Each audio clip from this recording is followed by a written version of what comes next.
Сегодня, 10 сентября 2005 года, на границе. Poland will shut its border entirely with Belarus on Friday. Something sinister is happening on the Polish-Belarusian border. The crossings are closed, and the border is packed with soldiers. Belarusians dreaming of crossing from Belarus to Poland and Europe are now helpless. A human tide forms long queues, hundreds of freight trucks wait, and even the Eastern Express trains cannot pass. China's trains, Belarus's trucks, Putin and Xi's dreams are all stuck in the same frame. It all started when Poland closed all land border crossings with Belarus indefinitely, effective midnight on September 12th. This was not retaliation, but purely a security measure. The decision was made following the Zapad 2025 joint exercises and the downing of Russian drones entering Polish airspace. At the same time, Lithuania and Estonia imposed partial restrictions in their own airspace. NATO increased its early warning and air patrol intensity on the eastern flank. The gate closed, the barrier rose, and the waiting line stretched for miles. The first scene captured on camera was taken at dawn on the Brest Terespol line, showing passenger cars and trucks lined up one after another. The sound of horns, frantic passenger conversations, and the rush to cross before the border window closed. This is not just a border incident. It is a blow to the daily life, economy, and psychology of Belarusian society. And there are three victims of this closure: Belarusians, the government in Minsk, and Moscow. So why did Poland take such a harsh decision? Two developments in the last week directly affected Warsaw's security compass. The first was the shooting down of Russian-made attack/reconnaissance drones that entered Polish airspace, passing over Belarusian territory. Polish F-16s and Dutch F-35s were scrambled. NATO's Italy-based early warning aircraft and multinational tanker aircraft took to the skies.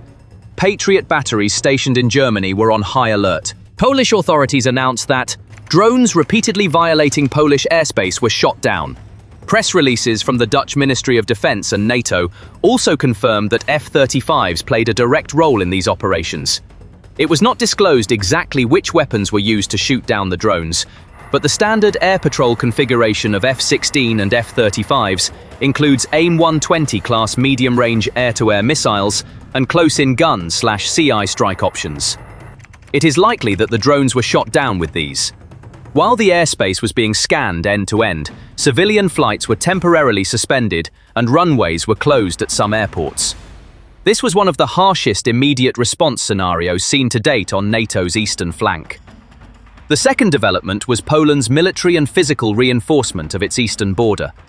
The government simultaneously deployed tens of thousands of personnel, armored vehicles, reconnaissance units, and border guards to the land border with a permanent closure decision. Although the figures were shared piecemeal in official statements, Polish public media and regional press reported that around 40,000 soldiers and security personnel were deployed on the eastern border. Permanent fortifications and sensor networks were also included in the security system as part of the Eastern Shield project. Thus, the borderline has been transformed from a single phase to a multi-layered model against the risks of migration management, smuggling, and infiltration. If the border is closed, who takes the first blow? The first blow hit those who pass through that gate every day with work permits, those with relatives on the other side, those going to medical appointments, and those who trade on a daily basis. When the closure was announced, queues formed overnight on the Belarusian side. Footage taken in the early hours of the morning shows families hurriedly stuffing their belongings into their luggage, drivers getting out of their vehicles to ask questions from a distance to border police, and children dozing off from exhaustion. It is difficult to give a definitive figure, but Belarusian and Russian media outlets and regional television stations reported that thousands of people tried to cross the border at once in the hours before the closure. Although Poland has exception procedures for humanitarian reasons, exceptions are far from a real solution in a regime where the gates are closed. Why are truck queues critical? Because Belarus's lifelines are not limited to oil and fertilizer exports. The supply of many products, such as spare parts, food, medicine, electronics, and construction machinery, depends on wholesalers, distribution warehouses, and transit corridors on the EU side. The closure is forcing truck traffic to suddenly turn eastward. This creates two costs: distances increase and insurance freight premiums rise.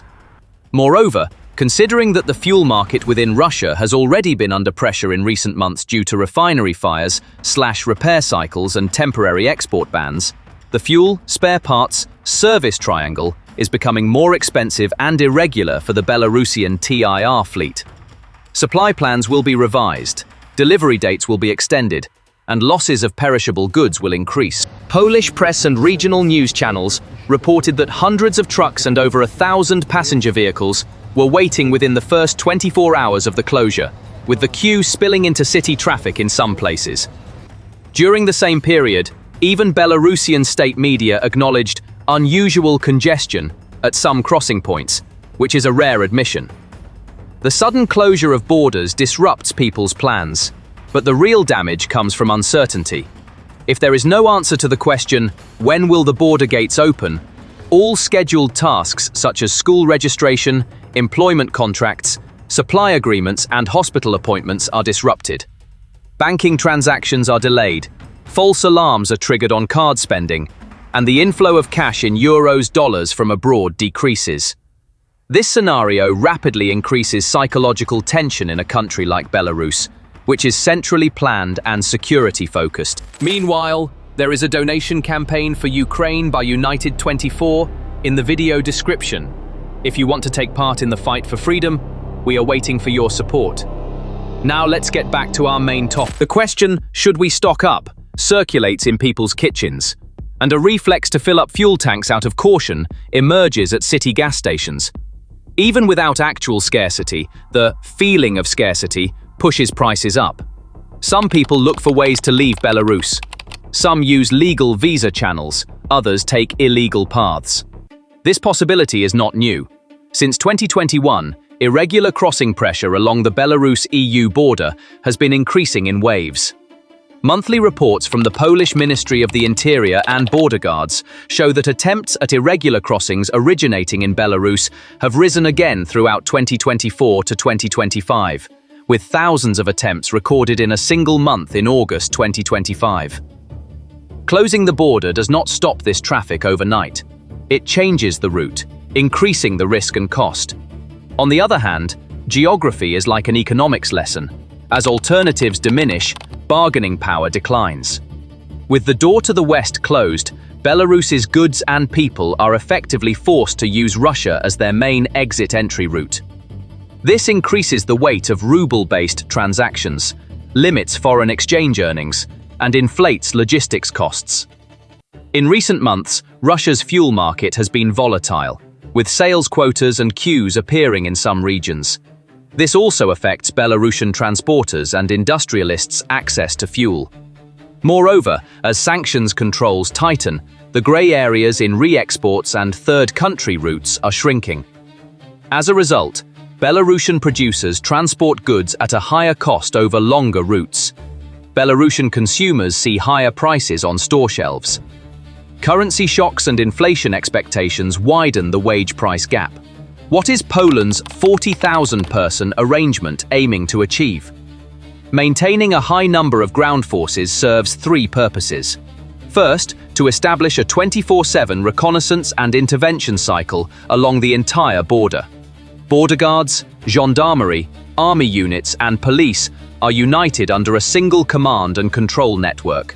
Second, to deter irregular border crossings. Barriers, sensors, patrols, and legal procedures for rapid adjudication/return in the field are activated. Third, demonstrating symmetrical deterrence against large troop movements on the Belarusian side in Zapad-type exercises. Camouflage tactical groupings, fire support elements near the borderline, or readiness for immediate response against drone swarms. Poland's Eastern Shield concept, launched in recent years, adds long-term infrastructure to these three objectives, such as permanent observation towers, road and bridge reinforcements, trench and barrier lines, and wide-area surveillance sensors. The tactical aspect of the closure decision is daily, but the strategic aspect of the fortification is an annual plan. Videos taken before the closure show Belarusian license plates lining the roads, people waiting in line for toast and tea at roadside waiting areas, and people walking near the border with baby strollers. Local opposition channels and Poland's Belarus-focused broadcasts aired these sequences one after another. In cases compiled by Medusa from the field, it was noted that on the day of the closure, nearly 1,500 vehicles waited in line for hours, and hundreds of trucks were lined up in parking pockets. TVP footage shows armored patrol vehicles, temporary checkpoints, and the distribution of drone-counter-drone equipment in the column of troops deployed to the border. These images also serve as the visual component of Warsaw's message of "We are ready" to both its domestic audience and the outside world. In the restricted airspace arrangement coinciding with the days of the exercises on the Lithuania-Estonia axis, civilian routes were redrawn and temporary closure route correction announcements were made at some small airports. So, what is the source of the panic in Belarus?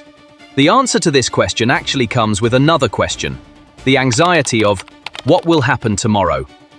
A significant portion of Belarusians came into direct contact with mass arrests, police violence, dismissals, and stories of fleeing abroad during the 2020 to 2021 wave of protests. The indefinite closure of the border this time, on security grounds, triggers that memory. The world of an ordinary Belarusian is tied to an economic and social routine of shopping, family visits, filling up with cheap gasoline, and bringing in and selling second-hand cars, parts and phones from neighboring EU cities. The sudden halt to this routine reinforces the feeling of being locked in. Moreover, companies are forced to quickly reflect the cost difference in their prices. Imported products disappear from supermarket shelves, domestic equivalents become more expensive, and there is a sense of delay in the supply of medicines and medical consumables.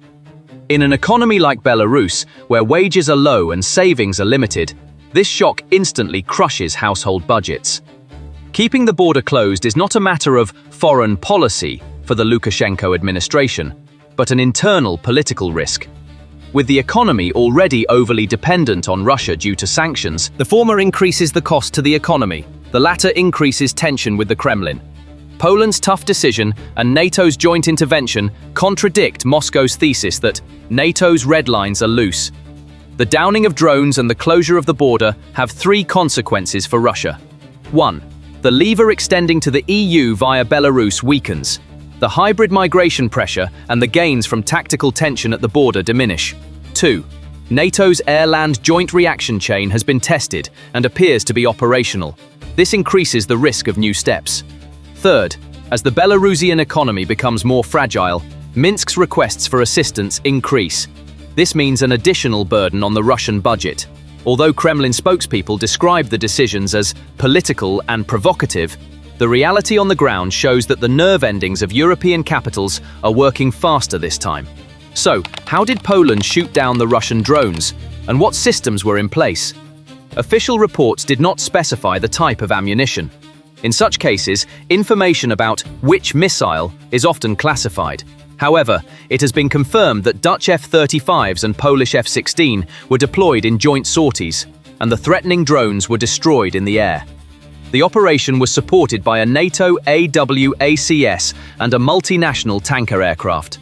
German Patriot batteries stationed on the ground were on high alert and reinforced the air picture.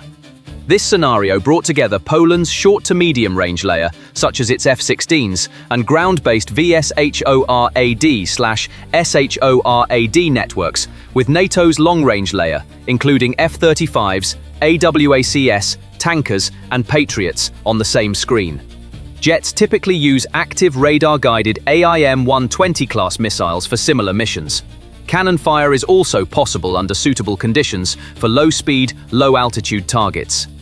Poland also deploys electronic jamming/anti-drone teams in areas close to civilian settlements. However, confirmation of the hit came from air assets in this incident. It is true that Belarus-EU trade has been There are areas where the impact is not immediately apparent when the border closes, but is suddenly felt within a few weeks.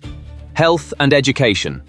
Some medicines and consumables come from the EU, even if equivalents are available in Russia. The quality delivery time-price triangle puts pressure on hospital management. International programs in schools, student-teacher exchanges, and academic exam certification flows are also disrupted. In cities, simple questions like, "Our child is going on Erasmus, what will happen?" become more common. In the short term, most of these questions cannot be answered with anything other than wait and see. As uncertainty increases, the visibility of internal security forces in the field increases. Patrols become more frequent, warnings on social media increase, and reminders of legal consequences are issued in response to calls for protest. This visibility is, on the one hand, a deterrent. On the other hand, it is a sign that further unsettles the economy. The share of the police-army intelligence budget increases. Squeezing other items is inevitable. If it lasts long, the cost of tranquility increases. Warsaw is managing this crisis within NATO as a multilateral file. Joint engagement in the drone incident. National discretion in the border closure decision. Pursuing these two lines simultaneously increases deterrence while controlling escalation. Warsaw is careful to stay on the same page with Berlin, The Hague, Rome, and Brussels. The Polish president's approval of the deployment of NATO forces in Poland has also strengthened the institutional layer of this joint stance. Although the border closure is described as temporary on the Polish side, past experience shows that security-related measures rarely relax quickly. When read in conjunction with Poland's land border decision, the partial airspace restrictions imposed by Lithuania and Estonia could turn the westward-facing door set for Belarus into a regime lasting for months. This leads to Minsk engaging more with Russia and prioritizing its bilateral channels with Beijing and third countries. However, this cannot first. The border remains closed, and exception crossing schemes are developed for certain categories. Truck traffic is redirected eastward. Belarus's domestic market is calmed through price controls and subsidies. The market slows down but does not necessarily collapse. Second, drone violations or reconnaissance attempts continue. NATO-Poland's joint response hardens. Belarus's border management becomes stricter.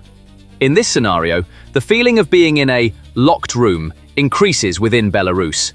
Third, Minsk requests a commercial humanitarian corridor in backdoor contacts with EU capitals.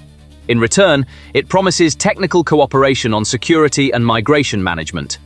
This reduces economic tension but tests Moscow's patience. Ultimately, Poland's decision to indefinitely close its border with Belarus and NATO's air defense air patrol response signal a new era in Belarus-EU relations. The meaning of this decision for the Belarusian people is simple. The road has become longer, uncertainty has increased, and life has become more expensive. But for Minsk, the meaning is more complicated. Maintaining internal calm requires more money, more control, and more propaganda. For Moscow, the effectiveness of the Belarus lever has decreased, and NATO's eastern flank has demonstrated its ability to respond with a rapid joint reaction. There is no single winner in this equation, but the losers are the people waiting at the border, wanting to fill up their car's tank, bring medicine home, or get their child to school. So, what do you think about this issue? Please share your thoughts in the comments. To stay updated on new videos, please subscribe to our channel and don't forget to turn on notifications. Thank you for watching.